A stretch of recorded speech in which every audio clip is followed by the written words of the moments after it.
Hello and good morning, guys. This is Andy McCann, your host here on Food, Fitness, and Finance. We're trying to help you lay a firm foundation, and I've got something pretty heavy on my heart that I don't really have the answer for. So today is kind of this is where I'm going to go in a couple podcasts. So I know there's a few episodes that I promised that I haven't gotten them there yet. So we will talk some finances. We will cover Evan's Crohn's and the journeys that he's on. It's looking pretty good. But something has come up into my life, and it keeps getting poked at, and I've been thinking that, man, maybe I need to go down this road. I need to figure this out. I don't have the answer, but I'm going to lay out the problem for you right now. It doesn't matter your age or your gender. You're going to find that, you probably know somebody that's a 50-year-old man or older. And so this is probably going to be valuable to you in some way.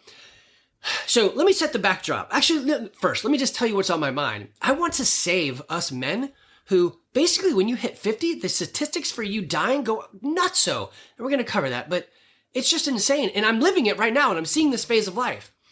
Kids, if you're listening, teenagers, 20-year-olds, if your parents are 50, your dad is entering the deadliest phase of life ever.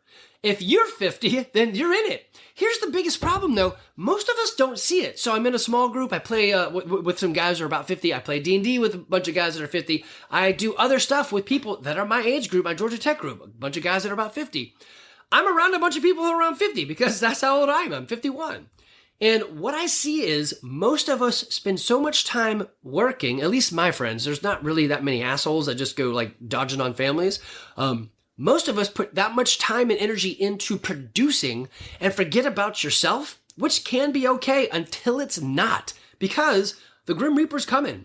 The statistics of you dying jump dramatically at 50 to 60 to 70. Yes, I know. Hey, 70, aren't we supposed to start dying anyway? Yeah, sure. So only half of us are going to make it into the 70s. So if you were born in 1973, all of my buddies, right now at 50, we're all going to start dropping like flies, and only half of us will be around at 72. Okay, so my goal is how to help us live longer. So the backdrop of this is we were in our Bible study on Tuesday morning, and one of the guys said, hey, we should all be very passionate about bringing or saving souls. And man, I'm not. I don't have a huge passion for I don't know. I'm not against it, but I just don't really. I think there's other people doing it. We live here in the South. If you live in Georgia, aren't you like a believer anyway? I don't know. It's just not something that has really been put on my heart. Weirdly, though, the thing that is on my heart is helping people stay alive, helping people live longer, helping you look good naked, and helping you be harder to kill. Yeah, I know that's a joke, but people say, hey, what would you do when you retire? Well, I am retired, but semi-retired, and this is what I do. Landlord and gym stuff. I want to keep people alive. I am doing what I want. I want to help people live. And until they said that, they're like, hey, don't you feel passionate about saving souls? I'm like, no, but I feel passionate about saving lives. So maybe my job is to be around to help those that believe or don't live longer. Anyway, so that's kind of come back around. Another question came up about, what was it? I don't know. It doesn't matter the question, but it just brought this point back up. And it was like, what is your passion? What is your purpose? What are you doing? And really, it's helping my peers live and to live longer and to live better and to not just be decrepit. So anyway, I went into ChatGPT, not really knowing some of the things I needed to ask or the answers I was looking to really get, but knowing that it would funnel these things down. So I do find it fascinating that we don't Google answers anymore. I put it into ChatGPT and start having a discussion. So I asked this. I said, basically, I'm interested in saving men's lives. Talk to me about the biggest killers of men, and let's just go through this thing, okay? All right, so one of the most fascinating things it pulled out is the age-specific death rate. So weirdly,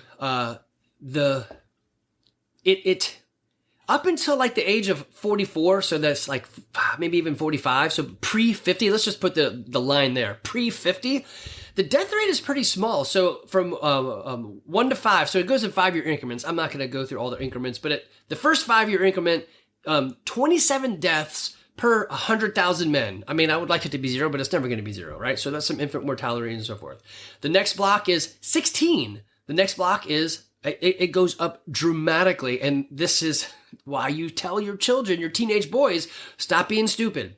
So the block of the 15-year-old to 25-year-old is 126 deaths per 100,000. So we went from 15 or 16 to 126. And it's basically because teenage boys are dumb. And you're going to see, I asked it, like, what are the common causes of death? For the most part, it's like before 50, it's accidents, you did something stupid, or someone did something stupid to you, and suicide. Anyway, we'll get there. So 126.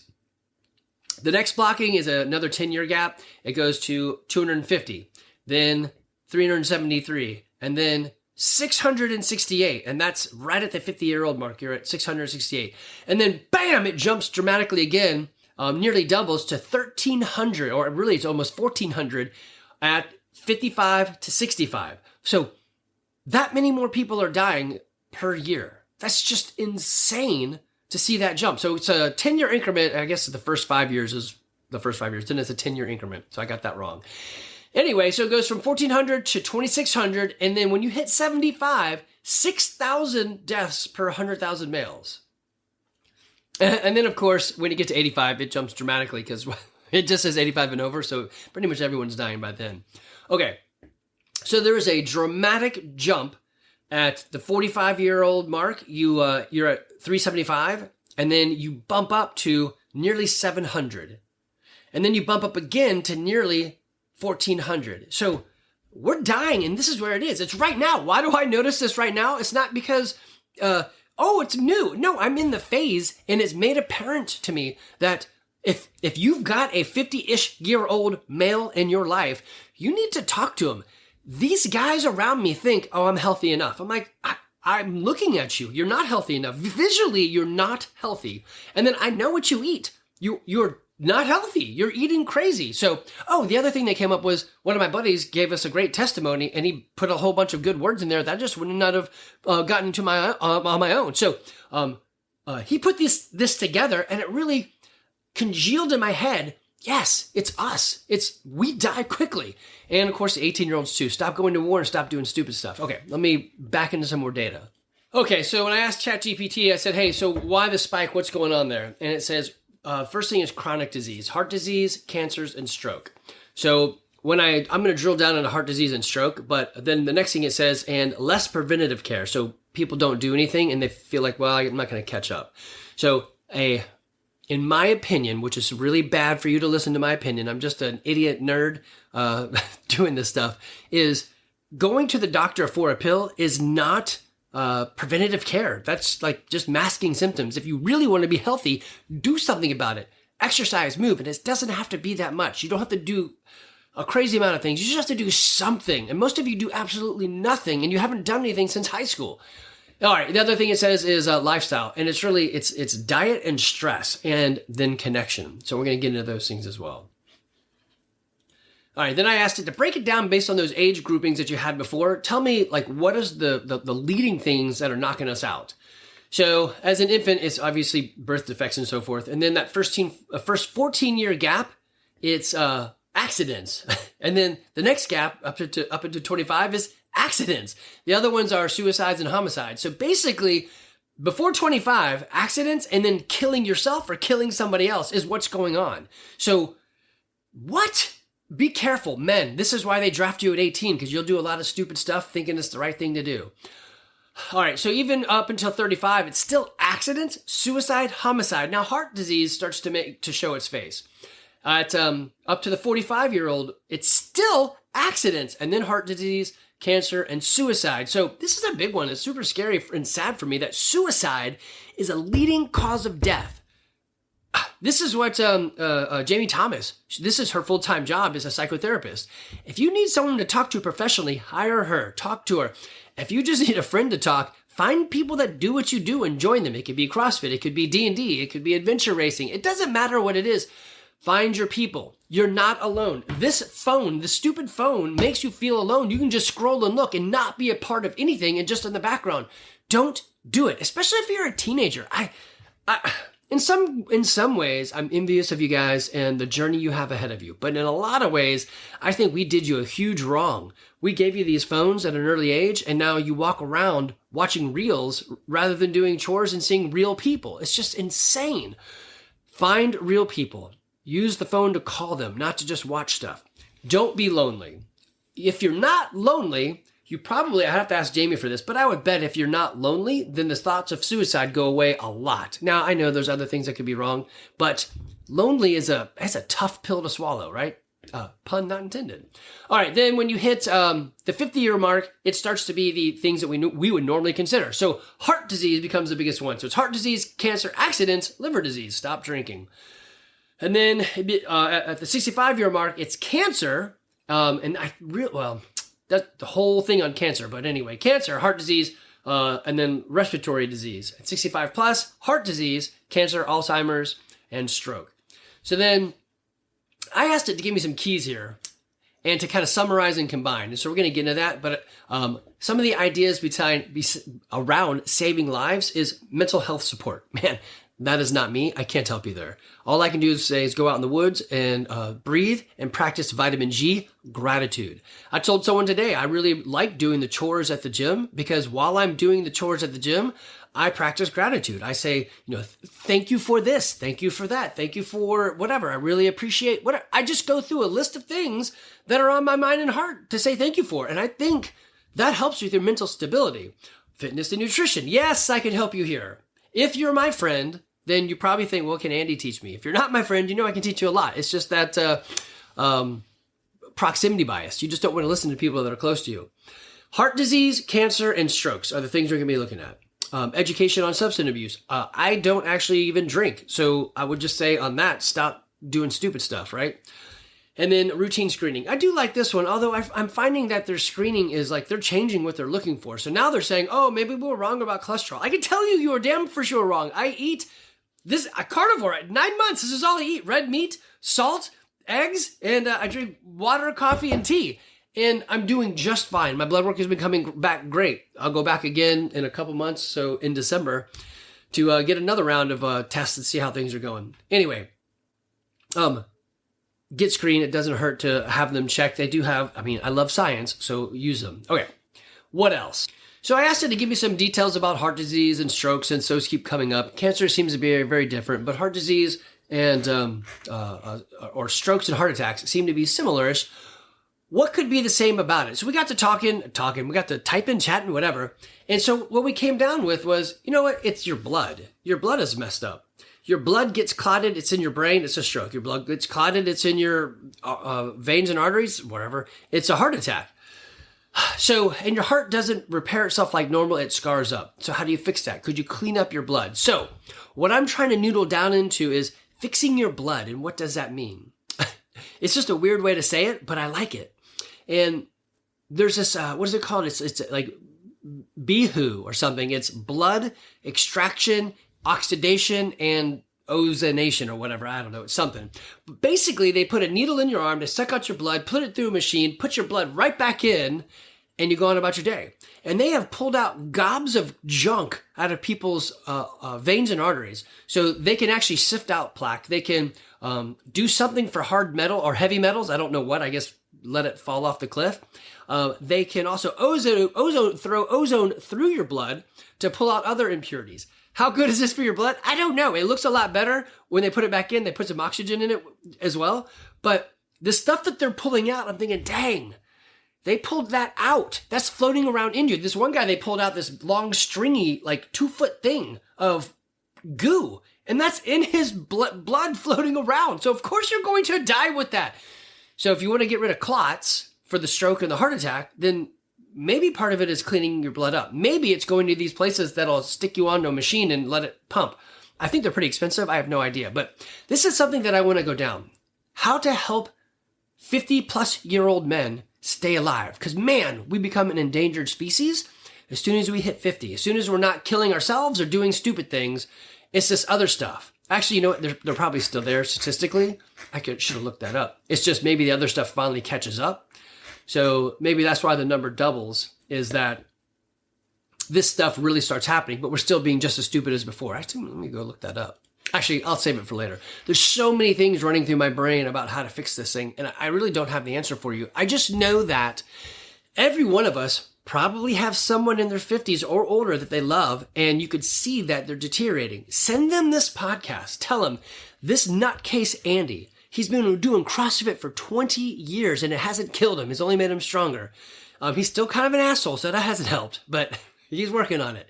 And tell him he's been doing the lion diet for 9 months, or carnivore diet for 9 months with his son Evan, who had Crohn's, and we'll speak that into existence. And he's living a pretty good life. He just ran 2 back-to-back adventure races that were 10 plus hours. You love these people, and this guy right here sitting behind this microphone has some ideas. Sometimes you can't tell them because, again, proximity bias. You're their family. They're not going to listen. But maybe they'll listen to me. So, men, if they did give this to you and you're listening to this, dude, look, I love the fact that you provided for your family. I love the fact that you created financial stability. But they love and they want you. Yes, you still have to provide the stability. But you could do things for your brain, your mental stability, that heart, that connection. Also, your body. It doesn't have to be that hard. Let me see if I can find my buddy's post. Okay, so many of you write some testimonies, but Chris Holder really nailed this thing. And man, I appreciate it so much that he wrote it down. And it all started really because he's in the small group, right? And I said, hey, let me help you some way. He said, no, I'm good. Turns out he wasn't good. I said, just come to the gym. We'll work it out. We'll figure this thing out together. Just move. And he said, Andy, I didn't realize it could be this short. I just basically work out for like 8 to 15 minutes. That's it. I'm like, I know. He's like, this is easy. I should have done this the whole time. Let me look at his post and see what I can pull out for you. All right, I'm going to try to read this. I'm very dyslexic, so reading out loud is not great, but here we go. In my youth, in my 20s, I was super active and never really had to worry about fitness or eating or anything, right? Like most of us, as I got older, I had a family, I got married, and life got busy. I didn't exercise and move as much as I wanted or should have, and struggled with some health issues, weight, soreness, or in the joints, mobility, and other things. And I was thinking, oh, this is just part of getting older. Then in the fall of 2024, at 51, I got some tests done on my heart, and they discovered I had a small blockage. Guys, this right here is like most of us. What? I have a blockage? How did that happen? Chris isn't alone. This is the vast majority of my friends. This is probably you. You don't even know it. He at least went and got himself checked. One of the guys in our men's group is Dr. Skardassis. So, of course, he's pushing us. Guys, come on, get checked. Okay, so of course I pushed him to go to my gym because it's just down the street and it's what I know. But he says, I was super intimidated at the mere thought of going to a CrossFit gym. I had done CrossFit before in the past, and the coaches didn't help with scaling, and they didn't help with being a beginner or anything along those lines. So I wound up working out too hard, getting sick and throwing up, so he stopped and never came back. That is totally what some gyms do. Our gym is very different. We help people all the time. We want you to go slow and steady. I usually tell people, hey, it's a honeymoon month. Don't do much of anything. Just show up and move. Okay, so it's been a few months, and he says, I feel pretty encouraged with the coaches and all the members, and I've been going for a couple weeks by this time, and I'm already feeling better. My knees don't crack as bad, and my back is feeling better. I've already lost some weight and feeling more energy. Anyway, so the point in this story right here, though, is to kind of just get into your head.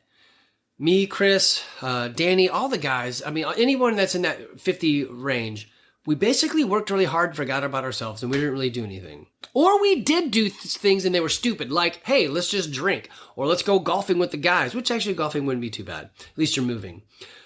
But you're picking up hobbies or things that aren't going to increase your quality of life.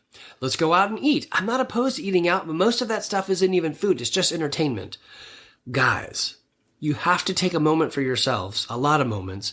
It doesn't take long. Like literally CrossFit, you show up, you work out, and then you go home. So the whole process is maybe an hour and a half. That's it.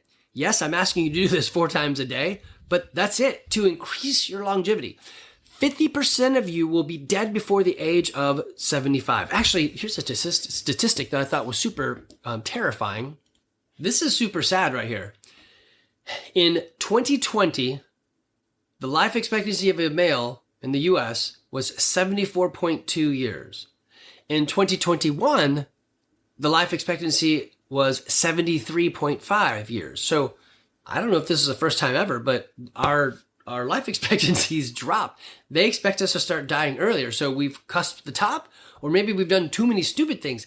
I don't know. I don't know what the answer is, but I do know this. Cutting out sugar, processed food can't hurt. I do know this. Working out can't hurt. Well, the secret of working out is this. during your week, at least 3 times during your working out, so during that week, squat below parallel. At least 3 times, get out of breath. At least 3 times, lift something heavy. So you could put it all together and do all of those every day and just do 3 or 4 days of that. Or, hey, get out of breath. I went for a very sprinty run. Great, you're out of breath. Lift something heavy. I just did some back squats. Great. Well, that's squatting below parallel as well. But you see what I'm saying? It doesn't have to be everything, but it's just mix those 3 things up 4 times a week. That would do it. The other thing on eating is don't eat like a death row inmate.